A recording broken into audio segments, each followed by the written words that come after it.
Hey, what's up guys, it's Oakley, and CA has put out a new video. This one is really cool. It's Kolek Sun Eater Let's Play. So it's going to be just a field battle of Chaos fighting against the Dwarves. So the battle in and of itself is really cool. Darren did an amazing job in this one. So he mixed the live footage, or footage that was panning around to see, actual commands being given and all that, and he interspersed with that a lot of these amazing cinematics in real time. So kudos to Darren. This is a direct response to people who are complaining about previous replays just not showing off the combat or the player being distracted by zooming in too much. So I think Darren found a very, very good happy medium. It looks great, and yeah, so definitely he did a great job, so kudos to Darren.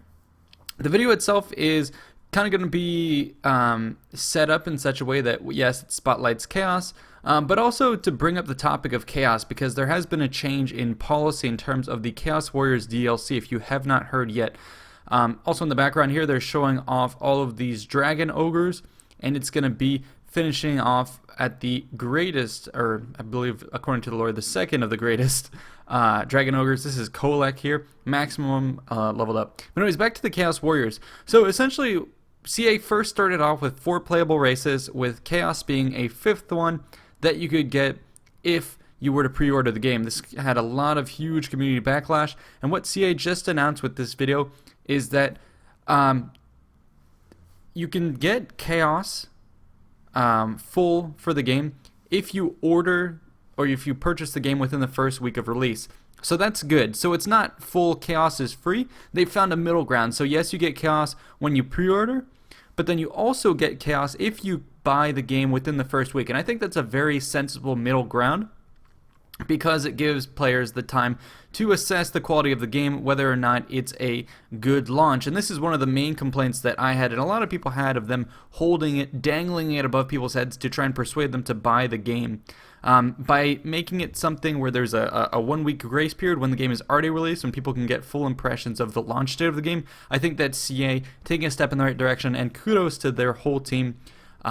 Especially whoever is, talking money with Sega. This is a great push, and I'm really glad that they were able to find the leverage to make this happen. So that is great news. I think it'll alleviate a lot of people's complaints with this game. And CA, with that kind of wipes out the major criticisms with the game. Now, there are still some remaining with choices in terms of the campaign, limited ability for certain factions to conquer and control other territories, limited expansion in that sense.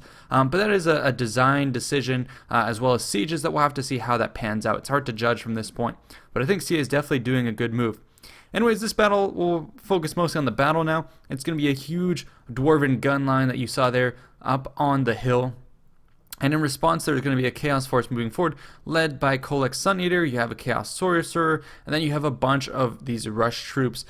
So it is somewhat of a smaller force, but very, very, very elite troops. Darren did say in the video that they were evenly matched in terms of cost when it comes to facing the Dwarves against Chaos. And we'll see how the balance works. Now, the Dwarves did start off an advantage here up on the top of the hill, and they look glorious. I love all the animations. And the cannons start firing on the Chaos Forces. Chaos Forces are walking, not running at this point. So this is going to be an interesting thing to note. How does the balance of the forces play out? Now, in terms of aesthetics, everything looks unfreaking believable. Unit models look great. The terrain itself looks great. Look at this stuff. They are letting the artists just run free, run wild with the aesthetics of this game. I am not failing to be impressed. They are doing really good work. But yeah, so as the Chaos Army moves up, we've already done a full analysis of the troops before. Kolek Sun Eater and some of those Dragon Ogres have pretty incredible stats, but it's kind of in line with other monstrous units that we've seen previously. Now, what I was mostly interested in is kind of starting to analyze a bit of the gameplay. So here, the Dwarves have a big gun line backed up by cannons up at the top, and the AI here seems to have issues. It's starting to reshuffle all of its forces. The gun line is starting to form up, but really nothing is firing away at Chaos. Yes, Darren has taken some early losses, but you would really expect, in order to neutralize Chaos, which is one of the best close quarter combat forces, you really need the AI to be competent enough to start firing away at it, to really hammer away at it. At this point, Darren has really not taken enough damage. I'm not sure the AI is going to appropriately react to movement up the flanks. And the cannons are in a somewhat exposed position, so I'm afraid this kind of battle does show off a little bit of the exploits you can have when fighting against the AI. Yeah, the unit health, look at the bottom. Everything is still in the green despite taking a lot of fire. The AI is now going to start to shuffle its troops. The gun troops are going to start to open up. But then at the last minute, they start shuffling. Perhaps due to the threat of the monsters in the front and units moving around the flank, the AI not necessarily knowing what it's doing. And it's that, yep, you can see here, the gunners only really get one volley off before Chaos is able to charge into the ranks. And then with these monstrous troops, they're going to break up, disrupt the AI forces, and then the main Chaos Assault can charge forward. Now, there are some cool things that we're seeing here. So the Slayers are charging directly into the monsters. The AI seems to know how to deal with those. And then you saw a bunch of the explosions going off on the left are from the miners. They have these blast charges that they have where they essentially throw these blast charges, which function kind of like grenades. Which seemed to be doing really well. But it was like I was saying, the main Dwarven line was completely broken up. They redirected all their attention to the first thing that hit their lines, shifted around, and then this is going to open them up to a massive charge from the Chaos Warriors. Kolek looking freaking beautiful here. Again, like I was telling you, these character models and animations for the magic, they are doing a good job. So once again, kudos to them. In the distance, we do see the Gyro Bomber, which seems to be playing rather conservative. It's kind of standing there, and it's being taken out by the Manticore. Chaos Spawn over on the right looking beautiful. Those guys are so cool. But on the left, I'm surprised the Gyro Bomber is just getting taken to town. It's not really fighting back.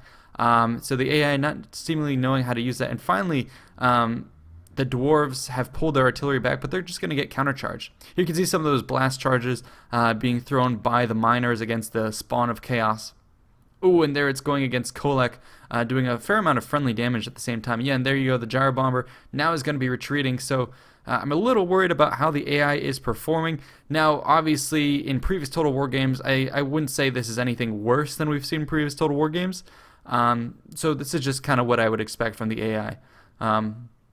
The battle looks cool. I'm a little worried about how overpowered Chaos is going to be, seeing how they have these really strong units, and you just have to get them up in close quarter combat. And the magical effects that you're seeing here being popped by Kolek Sun Eater, you can see it's a like a fire attack or a lightning attack that's jumping from dwarf to dwarf, killing everything.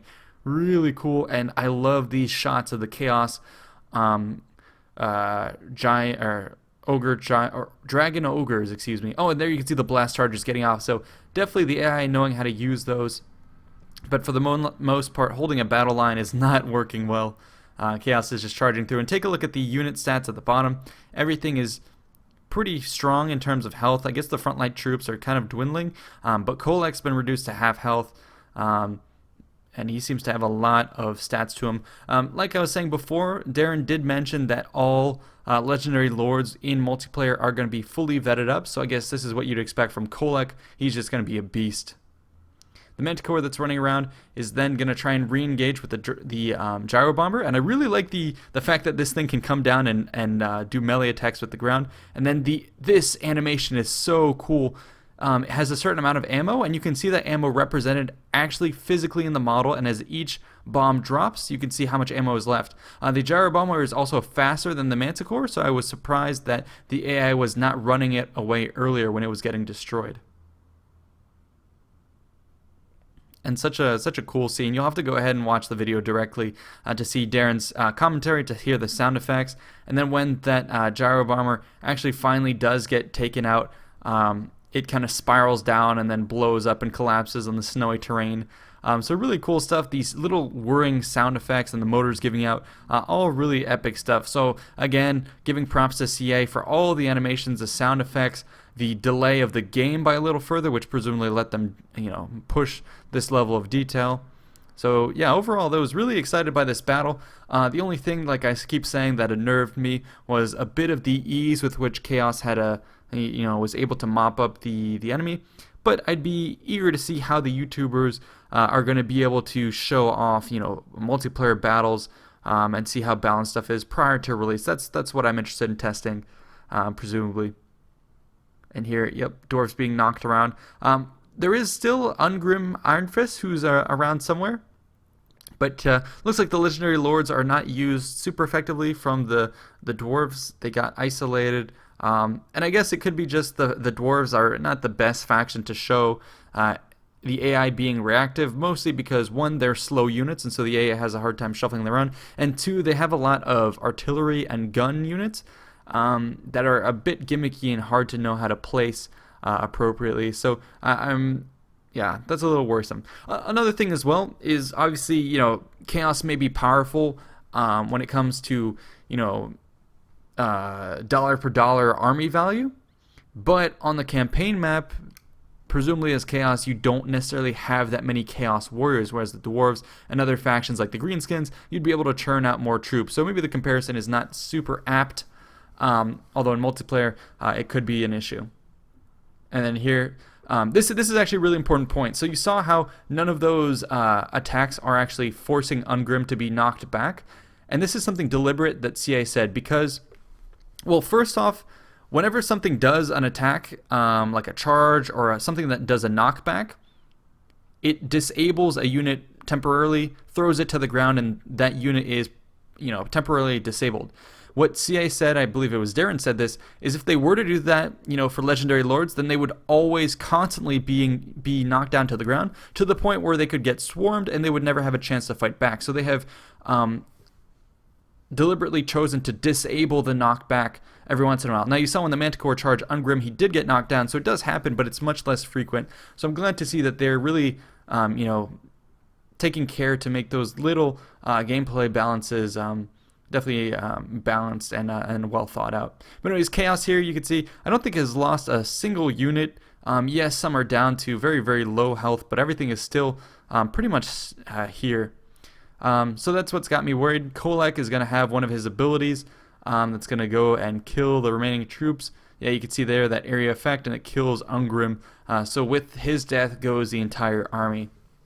So overall, as a recap, very excited by everything CA has done. I think with the Chaos being released for the first week of purchase for free, I think that's a really good move, and I think it'll really do a lot to restore trust in CA and build community confidence. It's really CA putting their best foot forward. Anyways, that's been it for me, for myself. Hope you guys enjoyed. Stay tuned for more, and I will link the original video itself. Definitely check it out.